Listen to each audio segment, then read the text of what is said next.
Como decíamos al inicio del programa, estamos con Romina, quien es licenciada en Ciencias Políticas de la UBA, docente universitaria y voluntaria del YMCA, de la Asociación Cristiana de Jóvenes, desde el 2003. Ya nos contará Romy de qué se trata esto. Y además, bueno, ha venido a contarnos su experiencia internacional, su experiencia vivida en Palestina, que como bien decía al principio, ha estado justo en el conflicto de Medio Oriente en el momento más intenso y además con la visita del Papa Francisco, ¿no? Así que bienvenida, Romy, gracias, porque sé que has venido desde Buenos Aires, un viaje largo, pero bueno, para nosotros está buenísimo. Gracias a ustedes por invitarme, la verdad que vale la pena, y además para mí compartir esta experiencia es también traerle un poco a la gente elementos para analizar la realidad más allá de los medios y para conocer un poco una cultura a la cual no tenemos acceso solamente a través de lo que nos muestra la tele, que siempre no es tan así. Y yo voy a decir también para viajar con vos a esos lugares, ¿eh? Por supuesto que sí, porque además una de las cosas que tiene Medio Oriente es la belleza de sus lugares y de sus paisajes, y sobre todo la calidez de su gente. ¿Por qué decidiste, Romy, ir a Medio Oriente, a Palestina propiamente, no? En realidad, con la asociación tenemos un programa de intercambio de jóvenes desde hace muchos años. Yo trabajo en la YMCA, que es la Asociación Cristiana de Jóvenes, que está en Argentina hace más de 110 años, con la formación en derechos humanos de 3 programas de jóvenes.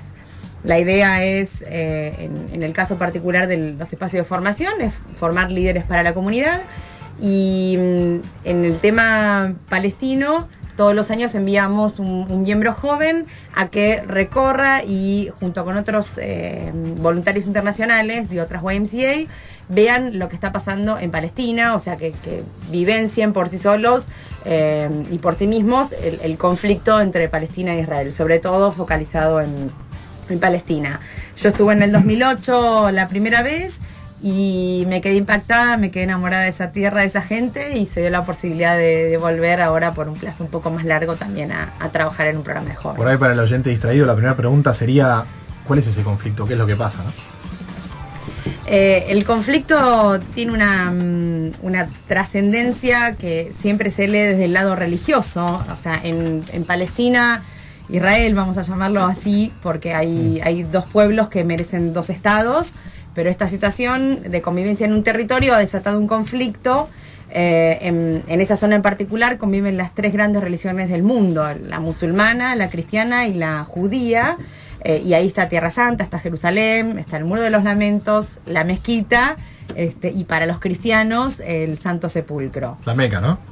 No, la Meca está en Arabia Saudita, claro, pero está el Domus de Ro, que es esa cúpula dorada que se ve en Jerusalén tan famosa. Y en realidad el conflicto empieza cuando, después de la Segunda Guerra, a partir de una resolución de Naciones Unidas, se crea el Estado de Israel. El Estado de Israel nace en 1948 en el territorio que se acuerda, iban a convivir palestinos e israelíes, pero a partir de violaciones efectivamente a esos límites, el Estado de Israel empieza a ocupar el territorio que se denomina West Bank y que está destinado a que vivan los palestinos. Jerusalén es un lugar neutral que también está dividido en 2, Jerusalén del Este y del Oeste. Jerusalén del Este le pertenece, sería digamos el área judía, y Jerusalén del Oeste la musulmana. Entonces, bueno, hay un conflicto a partir de, sobre todo, del surgimiento del terrorismo como amenaza, y de algunas partes revolucionarias dentro del Islam, que son radicales, que no quiere decir que todo el Islam sea de la misma manera.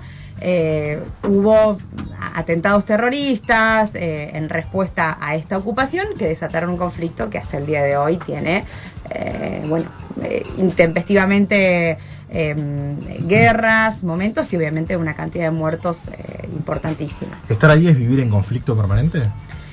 No, estar ahí es vivir la convivencia de 2 o 3 pueblos que pueden vivir en paz, pero cuyos gobernantes no tienen voluntad de transmitirla y de efectivamente llegar a un tipo de arreglo. Obviamente hay una situación de injusticia, que ya les contaré qué es lo que padece el pueblo palestino, que genera que estos grupos reaccionarios también, y sin justificar el terrorismo, tomen medidas. O sea, Hamás, que es el grupo que quizás está más en boca de todos por los medios y por ser el más reaccionario, surge como una fuerza de resistencia que después devino en actos mucho más radicales y que ha generado atentados en zonas de civiles. Pero lo que hay que saber es que Israel es un país, es un estado que tiene fuerzas militares, que tiene armamentos, y Palestina no, porque Palestina hoy no está reconocida como un estado-nación más a nivel que tiene la Argentina, que tiene Chile, que tiene Brasil, salvo por los países latinoamericanos, como lo han manifestado los presidentes de la mayoría de los países de Latinoamérica también. ¿Y a qué ha sido a Medio Oriente? Desde la asociación lo que hacemos es trabajar en desarrollar programas para los jóvenes que sufren el problema de la ocupación. Allá no hay posibilidades tan ciertas de trabajo y muchos jóvenes palestinos que acceden a un nivel de educación muy superior al que uno puede esperar. La verdad es que muchos de los modelos de los colegios secundarios son tomados de Noruega, Suecia y de Dinamarca, que es de donde ellos reciben la mayor parte de la cooperación internacional, y los chicos terminan el secundario y la mayoría accede al sistema universitario porque, bueno, sus padres también trabajan y ahorran para eso, pero la mayoría trata de irse a vivir al exterior por una cuestión de que las posibilidades de trabajo son acotadas. La situación de la ocupación implica la restricción de libertades. Por ejemplo, yo tuve la posibilidad de, como cristiana, visitar el Santo Sepulcro, conocer Jerusalén, pero muchos palestinos no tienen ese permiso para ir a esa ciudad por cuestiones de seguridad, según el Estado de Israel. Hay también una situación muy compleja porque en algunos lugares, como el territorio sigue siendo un espacio en disputa, hay familias cuyas casas son demolidas. Con varios argumentos de que son construidas ilegalmente o de que pertenecen a familias de terroristas o que están en territorio israelí. Entonces el ejército o van con bulldozers y sacan a la gente y las tiran abajo. Sin demasiado permiso, digamos. Exactamente, y además la mayoría de las veces ocurre durante el día muy temprano o a la noche, donde la gente, digamos, está en un estado de tensión porque no sabes si te vienen a buscar, si pasa algo, pero es retirarte de tu casa y tirarla abajo, por ejemplo, para empezar a contar un poco. Entonces la idea fue trabajar en un proyecto para contener a los jóvenes y para, sobre todo estas nuevas generaciones, contar efectivamente qué es lo que pasó a través de todos estos años, ¿sí? La primera intifada, la segunda intifada, que fueron los conflictos más importantes, y ver de reforzar determinados valores para pelear por sus derechos, que no quiere decir odiar ni repudiar al Estado de Israel ni a los israelíes, y en esto separo a los israelíes y a las personas de religión judía que viven en el resto del mundo, pero sí para marcar una posición, porque bueno, los palestinos tienen sus derechos y hay una situación de injusticia que hay que resolver.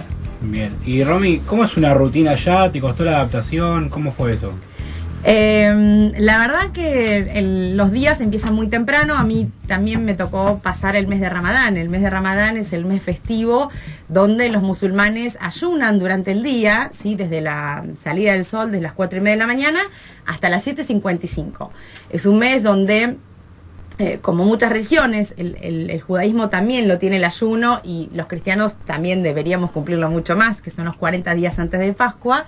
Lo que se hace es tratar de purificar el cuerpo de lo que son las grasas, incluso no se bebe agua, y también sentir en el propio cuerpo la necesidad, ¿no? Uno a veces recién cuando pasa hambre sabe lo que se siente pasar hambre, entonces puede pensar en el prójimo de esa manera, con una carencia.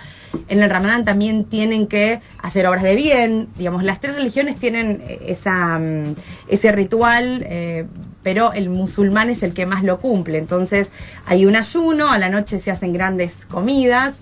La comida es riquísima, por ende. ¿Qué se come? Y es muy, muy típico el hummus, que es la pasta de garbanzo, el kebab, la makluba, que es un arroz con fideos y pollo, que es una de las comidas más ricas. Hay postres que se comen como al fin de la fiesta, que es el mamul, es una pasta de almendra con la almendra adentro y azúcar impalpable.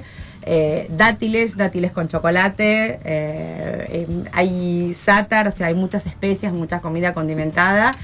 Y la verdad que no, la adaptación a mí es un lugar con el que me sentí muy cómoda. Además, allá es un dato para los argentinos. Encontré yerba, porque la comunidad siria toma muchísimo mate. Nosotros exportamos la yerba piporé. En los mercados más recónditos encontrás el paquetito de piporé de yerba mate. Sí. Mejor que los mates de acá, seguro. Y el mate, que se llama bakarach allá, en árabe, es muy, muy famoso, así que fue también algo con lo que no tuve que pelear.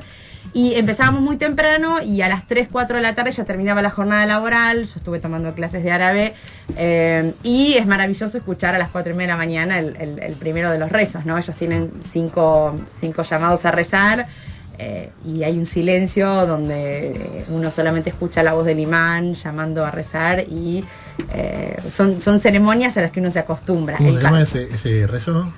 En realidad no tiene un nombre específico, pero son los 5 llamados de oraciones que sí, que además búsquenlo en YouTube, es muy cortan el silencio y es maravilloso porque son y a la noche más todavía, ¿no? Que se ven las luces verdes de las mezquitas y toda Palestina en silencio.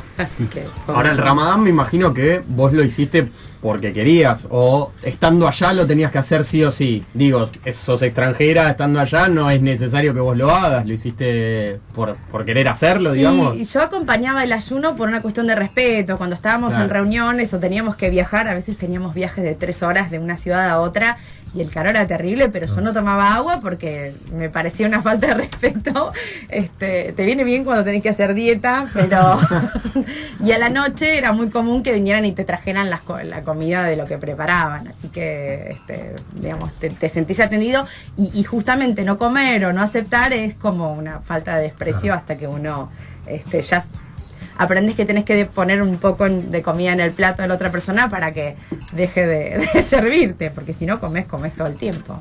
Y Romy, ¿cómo se vive uno de los momentos en los cuales, no sé, allá tanto en Israel como en Palestina se sabe e incluso se avisa y se da alerta de cuando se puede llegar a sufrir un atentado? ¿Cómo se vive ese momento? Bueno, en el caso de Israel sí, tenés muchísima prevención y, por ejemplo, en la televisión te pasan un spot que te explica lo que tenés que hacer en el caso de escuchar las sirenas. Las sirenas suenan en estado de alerta y vos te tenés que tirar al piso, te tenés que tapar los oídos, contar 10 segundos, 15 segundos, que es el momento donde puede detonar. Pero la gente está mucho más acostumbrada a la alerta. Incluso te explican, si vivís en un edificio, que tenés que ir hasta determinado piso y bajar sí o sí. Escuches la alarma a la hora que sea. Yo la escuchaba a las 2:30 de la mañana, 4, y te tenías que movilizar. En el caso de Palestina no existe no hay aviso alguno, ningún tipo de aviso. Y además, en el caso de Jerusalén, los israelíes tienen un escudo de defensa que intercepta los misiles en el aire, o sea, detecta el calor y los hacen explotar. Entonces vos ves el destello y el ruido, pero no el impacto. Y pero tú te vivís con miedo, o sea... Y la verdad es que la gente que además ha tenido pérdidas cercanas de familiares, tanto de un lado como del otro, Israel o de Palestina, por supuesto que sí, porque es una situación de alarma donde no sabes por dónde va a venir el ataque, cuánto tiempo vas a estar, y en algunos lugares también se corta la luz o se corta el agua por una cuestión de, si llega a haber un accidente, no generar un mayor desastre. Entonces eso por supuesto que afecta y además no te puedes movilizar. Pero sin embargo, la sensación de quien está un tiempo ahí es lamentablemente la de acostumbrarte. Llega un momento donde ves los cohetes y es parte de tu... Digo, un poco también acá te acostumbras a convivir con la inseguridad o con el transporte público en mal estado. Sí, bueno, pero no es lo mismo que saber que va a caer un misil en la Claramente, pero tener un europeo a convivir acá por ahí en el conurbano bonaerense, yo no sé si termina diciendo, che, ¿cómo haces para vivir acá? Sí, bueno, puede ser complicado. Son cosas diferentes. Está claro que son diferentes, pero digo, uno se va acostumbrando también a la realidad, la va superviviendo, digamos, ¿no? Puede ser. Romy, ¿y cómo era el trato con los palestinos? O cómo te recibieron? te comunicabas con ellos? Bueno, una de las cosas que más me llamó la atención es que vayas a los lugares más recónditos de Palestina, la gente habla inglés. Y además no se olviden que Messi es un jugador súper famoso en el mundo. Entonces cuando vos decías que soy argentina, todo el mundo te decía Messi. Maradona. Allá también estuve durante el Mundial. Se sorprenderían la cantidad de palestinos que eran fanáticos de la selección argentina. De hecho, miramos los partidos juntos. Era Brasil, Argentina y Alemania. Tengo que decir que esos tres eran los favoritos de Palestina. La gente te recibe muy bien. Saben que los internacionales que van a ayudar. Incluso hubo una movida cultural muy importante en Belén antes de que viniera el Papa. Y después también que estaba organizada por italianos, franceses, ingleses que se van a vivir 3-4 meses y que, bueno, hacen conciertos al aire libre, todo, digamos, a beneficio de las entidades palestinas. Pero, por supuesto que son súper hospitalarios. Lo que decía Juan recién, allá no te vas a dar vuelta mirando para atrás si alguien viene a robarte el celular. No. Es terrible, caminás a las 3 de la mañana tranquilo por la calle. Y si te perdés, un hombre con su mujer en un taxi te van a llevar hasta donde vos estés alojada y hasta que no estás adentro de tu casa o de tu hostel no te van a dejar. O sea, la solidaridad de la gente y la hospitalidad es realmente increíble, a diferencia de lo que seguramente se puede creer o se puede recibir a través de los medios. Romy, eso está bueno para hacerte una pregunta que me hicieron cuando estuve en India. Estuve un mes y me preguntaban ¿qué te traerías de India a la Argentina? ¿Qué tres cosas, no? Bueno, te preguntaría eso, de Palestina, ¿qué te traerías? ¿Qué te gustaría que la cultura argentina tenga de allá? Un poco por ahí la hospitalidad y solidaridad, podemos decir. Sí, y además una enseñanza que yo recibí a partir de ver gente que durante los años de su adolescencia o de su juventud estuvo en prisión por este conflicto político y que han salido con un mensaje de esperanza, de resignación, pero no de tanto odio y tanta crispación como la que vivimos acá. La calma, la tranquilidad con la que te habla una persona que ha padecido torturas, malos tratos, y que además sale de esa situación y que trabaja por su comunidad de una manera comprometida, sincera y desprendida también. A mí me encantaría tenerlo acá, porque creo que nos hace falta, creo que es un aprendizaje y lo haces desde una manera humilde, el traerte todas esas experiencias de gente que ha salido fortalecida de una situación de conflicto. Y cuando venís a la Argentina decís, realmente no tenemos problemas y los problemas que tenemos son solucionables si tuviéramos este tipo de calidad de personas. No digo que no las haga, pero tendríamos que tener un poquito más. Y Romy, ¿tenés alguna anécdota para contarnos o algo así gracioso o insólito que te haya pasado allá en Palestina? Tengo dos, una buena y otra no tan buena. Está buena, la buena. Sí, en realidad, estuve en la ceremonia de, las Pascuas. Tienen una ceremonia muy característica en Tierra Santa, en Jerusalén. Los cristianos esperan la salida de lo que se llama la luz del Santo Sepulcro. Y hay largas y largas filas de personas, imagínate, de todas partes del mundo, de todas las edades. Obviamente yo tuve la posibilidad de ir y pasar por una de las filas, pero fue algo insólito y además cómo nos reconocemos, porque teníamos que esperar. Obviamente hay millones de nuevo de personas que están esperando ese momento para recibir la salida de lo que es una llamita de fuego y se va pasando de vela en vela. Y en un momento que de cierta complejidad, los que querían entrar, los que querían salir, se escucha un boludo, ¿no ves? Que entonces este es un argentino, ahí está mi grupo, ahí está el argentino, que claro, digo, además, porque vas digamos, pero además en ese momento no me pareció agresivo, me reí porque dije, y sí, es argentino, y además como si todo el mundo lo fuera a entender, hablando en boludo, ¿no ves? Que la vela, y bueno, y ahí le contaba a la persona que estaba conmigo, intentaba contarle el significado de boludo, ¿no? Como era la situación. ¿No querés decir otra vez más, Romy? Y además, imagínate traducirlo en inglés. Claro. Y después ya la segunda etapa sí, hablaba bastante árabe, así que era divertido la corrección de las pronunciaciones. Sí, la verdad que voy a seguir estudiando, pero muy bien. Y esa fue una de las más interesantes. Y después, bueno, nada, todo es un conocer, todo es un disfrute. Y otra que no es tan buena, en una de las ceremonias de compromiso, la mujer no puede saludar al novio. Entonces, o sea, sí es divertida, pero para mí fue un papelón, porque la mujer saluda a la mujer. Por más que venga la pareja, vos agarrás y la besás en los dos costados y al hombre no lo podés tocar. Y yo, como somos impulsivos los argentinos, lo saludé y se quedó duro, y toda la familia de mi amiga me miraba como diciendo, esta chica, ¿qué está haciendo? Así que me senté y se me caían lágrimas del papelón, te lo juro, no lo podía creer, pero bueno, después obviamente la gente venía, se reía y nada, lo terminamos pasando bien, bailando entre todas, pero digo, esas cosas de conocer las costumbres siempre es muy importante.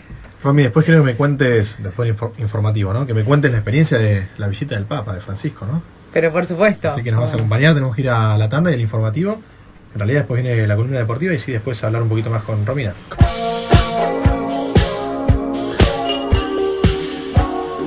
Después de haber completado los 4 temas elegidos por nuestra invitada, Romina Sarmiento, temas del Medio Oriente, ¿qué les parecieron, chicos? Bien, interesantes y muy movidos. Uno al principio te dicen temas árabes, ¿qué puede llegar a ser? No, la verdad que bastante movido. Estuvo buena la propuesta de Romy en este caso. Romy, acá un oyente nos pregunta, o nos comenta que vos mencionaste que el acceso a la educación secundaria era alto. En líneas generales, ¿cómo es el sistema educativo? En realidad es privado, no existen escuelas estatales, obviamente se paga por la educación, o sí hay un sistema mixto, digamos, de escuelas públicas, pero subsidiado, es mínimo. La mayoría de los que realmente tienen un buen nivel educativo mandan sus hijos a colegios privados y generalmente están vinculados con las universidades. Yo tuve una entrevista, hay 2 universidades muy importantes en Palestina, la de Birzeit, que tiene incluso intercambios con países latinoamericanos, y la de Al-Haya, que es la que tiene estos colegios basados en el sistema noruego. Entonces los chicos no solamente tienen una experiencia educativa del primer mundo, sino que incluso los colegios, las aulas y el material está desarrollado de esa manera. Y no hay prácticamente deserción en el secundario. Bueno, le mandamos un saludo a Mariana Torres de San Martín de los Andes, perdón, nos está escuchando desde allá. Así que ella era la que preguntaba esta pregunta, ¿no? Un saludo para ella. Quiero que Romina, antes del cierre, nos cuente alguna anécdota o experiencia de la visita de Francisco a Tierra Santa, y después sí quiero hacer una ronda de más información acá con el equipo. Bueno, la visita del Papa se hizo esperar bastante, había muchísima expectativa, se hizo una agenda que iba a ser en la ciudad de Tel Aviv y otra dentro de Belén. Francisco estuvo solamente 2 días en Palestina e Israel y estuvo en el Museo del Holocausto, se reunió con algunos referentes incluso de la política argentina, estuvo con Adrián Huertein allá que lo llevó al museo, y en el caso de Belén estuvo también visitando la iglesia de la Natividad, que es donde nació Jesús para los cristianos. Se juntó con el patriarca ortodoxo e hizo una misa en la plaza, en la cual había muchísima gente de todos lados, periodistas argentinos, entre ellos de Saúl Castro, que le agradezco que hizo una pequeña entrevista, me entrevistó estando allá. ¿Saliste? Sí. ¿En el canal de noticias tan conocido? Exactamente. Y estuvo también la gente del Canal 11, del viejo Canal 11, y había bastantes argentinos, exactamente. Voz de Había locutora, Romina, de afuera. Yo tengo voz de locutora. Se escucha de afuera voz de locutora. Sí, Romy, ¿qué tal el impacto de la visita del Papa de Francisco en la gente y demás? Fue realmente... ¿Y vos transversal a las demás religiones? Sí, por supuesto. La gente lo visitó por lo que es Francisco. Para nosotros Jorge Bergoglio. Claro. Además había argentinos que cuando pasaba con el papamóvil le gritaban Jorge, Claro. no Francisco. Y la verdad que hubo mucha expectativa porque además había un ambiente ya de un acercamiento para un gobierno de unidad entre Hamas y Fatah, que son las 2 facciones más importantes de lo que es la Autoridad Nacional Palestina. Por ende se esperaba que después de un periodo considerable hubiese elecciones. La visita del Papa, el pedido por la paz, lo vimos rezar en el muro, ¿sí? En ese muro tan triste y decadente que atraviesa todo el territorio, que divide incluso el propio territorio palestino. Por ende, otra vez hizo poner el foco en un lugar donde la necesidad de paz es tan imperante como siempre, y volvió a poner el conflicto en la agenda internacional, ¿no? Que de nuevo nos acordamos cada vez que hay un bombardeo y no y no antes o después. Pero la recepción fue tranquila, la verdad que hubo un operativo de seguridad, pero era posible acceder a la plaza, estar cerca de Francisco. La gente local y los internacionales lo vitoreaban con banderas de paz, banderas argentinas, banderas palestinas, y la verdad que fue muy, muy gratificante, y sobre todo para nosotros, que es un papa que proviene de la Argentina, que a nosotros también nos genera una idea de esperanza de paz, pero la verdad que se vivió con mucha expectativa y fue obviamente recibido por toda la comunidad internacional, no solamente por los cristianos, los pocos cristianos que eran en Jerusalén y en Palestina, sino por todos. Bien, si puedes describir en una sola palabra tu experiencia en Palestina, ¿cuál sería? La maté con la pregunta. Bueno, dale 2 palabras. 2 palabras. Sea en español igual, Pero sí, profunda y yo no sé cómo decirlo, pero yo me enamoré, tengo la mitad de mi corazón en esa tierra y con esa gente, así que es parte de mí. Desde la primera vez que fui sabía que iba a volver, y me contaste en la cocina que te costó mucho volver a la Argentina. Sí, ya les dije, con el mate, y además me olvidé decirles que allá también hay dulce de leche, puedo vivir perfectamente, y uno tiene amistades, forja vínculos muy estrechos, y sobre todo ver que lo poco que uno puede hacer llega a la gente, la ayuda, la mano que uno tiende, el mensaje de paz, las sonrisas. Ahí los chicos la pasan, la verdad que muy mal, no sabemos cuál es su destino de un día para otro, y te enamora. Palestina, Israel te enamoran, aunque no lo crean. No esperen a ser viejitos y visitar Tierra Santa, háganlo desde esta experiencia que es maravillosa. Romy, muchas gracias, muy buena compartida y muy buena experiencia, la verdad que hemos viajado un poco con vos con este relato. Gracias. No, a ustedes por darme la oportunidad. Romy, muchas gracias, la invitada estrella. Me gustaría que nos diga algo en árabe, como, no sé, muchas gracias por la invitación, o ¿tenés más? Ok, bueno, generalmente cuando uno agradece dice Shukran Miktir, Ana Babsuta, Ayan, Ana Ishit Hon. Le estoy diciendo que estoy contenta porque estuve acá. Inshallah, Ashuf, Mumkin, Iliom Iltinen Al-Jai. Ojalá, inshallah es ojalá, los pueda ver o hablar el martes que viene. Muy bien, perfecto. Ya está la invitación para que sea nuestra columnista internacional. Gracias, Romy.